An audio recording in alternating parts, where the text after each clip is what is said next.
Hi everyone, my name is Jazel G. Cabingas. So for today is we will tackle about a video presentation about sewing tools and materials and their uses. So first we have pins. So what are pins used for? Pins hold fabric in place until you're ready to sew. Pins help with pattern laying darts, seams adjustment, adding trims, and setting hems at the right length. A pin is invaluable for making alteration and fittings. So, pins is we will use before sewing something fabric. Yeah. And that will be your pattern for sewing. So next is pin cushion.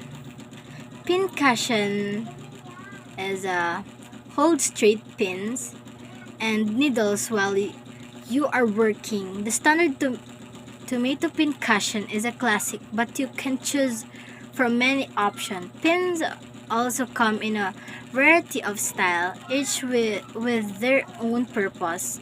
You you you may want to buy different types of need them as you need them, but a pack of pins with large visible heads would work for most sewing needs. Good pin cushion are typically filled with sawdust and wool roving.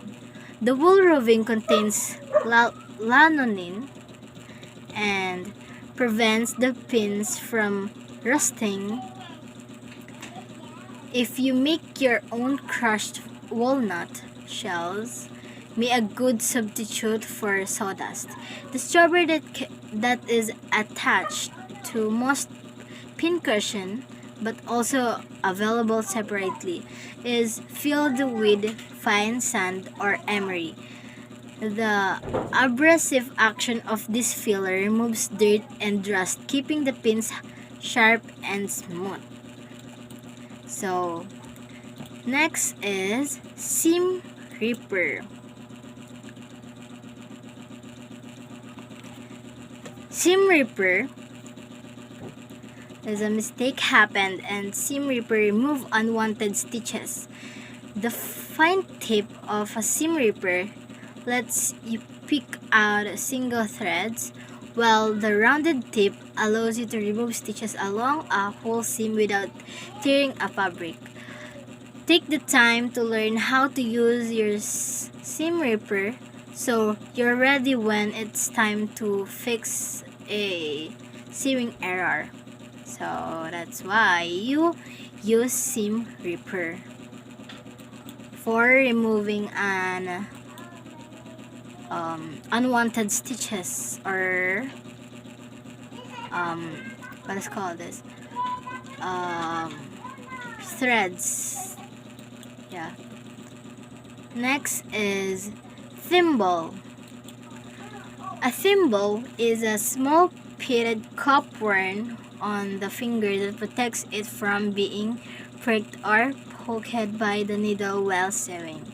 So thimble is used to protect your finger in sewing, or if you pushed something on the fabric that the needle, if you pushed in a fabric, so you need a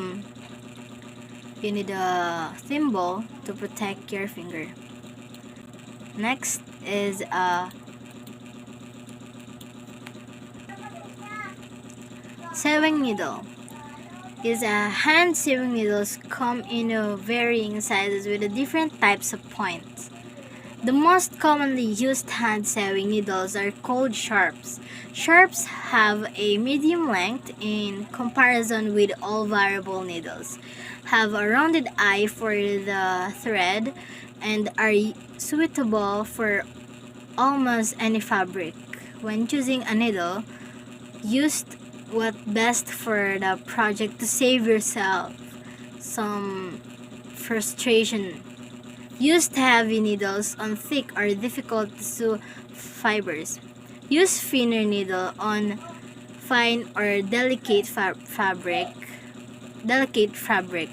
Other specific hand sewing needles include embroidery needle, upholstery needle, quilting needle, doll needle, and more. With most needle, the larger the size number, the smaller the needle. And next, let's go to the scissor.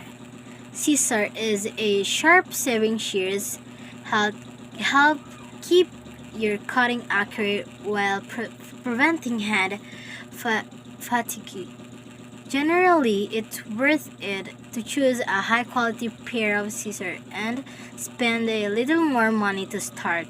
Using fabric scissors or on anything other than fabric, we will dull them, causing uneven cutting, shredded fabric, and hand fatigue. It's a good idea to keep them tucked away with sewing tools and teach family member never to use your good scissor. To keep your scissor in good condition, clean the blades regularly and oil them occasionally. Avoid overextending the blades by trying to cut through many layers at a time. So, let's go to the tape measure. A tape measure is a must-have tool for sewing. You might even want more than one, including a small retractable measuring tape to carry with you. Sewing tape measures are usually marked with inches on one side and millimeters on the other. The most common use of a tape measure is to take body measurement, but you can use it for any measuring task because it's flexible. It's flexible but firm. It can stand on the edge and measure the distance around an item, such as a circle. So you can put on your body for measured it and make some, for example, t-shirt. Yeah, you can measure it with your body for take the length of your like size, you know. And next for sewing gauge. Sewing gauge are hand tool for measuring small areas as you sew. Gauges come in a variety of form. The most common to have is a 6-inch aluminum ruler with slider. Small oddly sharp gauges have marking for the most common sewing measurement for checking seam allowances, hems, or other small measurement. Although gauges are not a necessary tool, they are expensive and handy for hand sewing, marking alteration, hemming, checking with the width of your seam allowance, and more. And let's go to needle threader. Failing eyesight or just being tired can make threading a sewing needle difficult. It doesn't have to be use a needle threader to solve the problem. The barrel of a needle threader easily passes through the eye of a needle, then opens and creates a large opening for the thread. Then you can pull the wire and thread back to the eye of the needle. Use your needle threader with a needle that has a large enough eye for the thread you are using, so you are not forcing the thread and needle threader through the eye of the needle. Forcing the wire can cause it to break. So needle threader is solution to fix, and you can pass through the thread into the needle. So Needle threader is important for sewing. And that's all. And thank you. Thank you for listening. And thank you. Bye bye.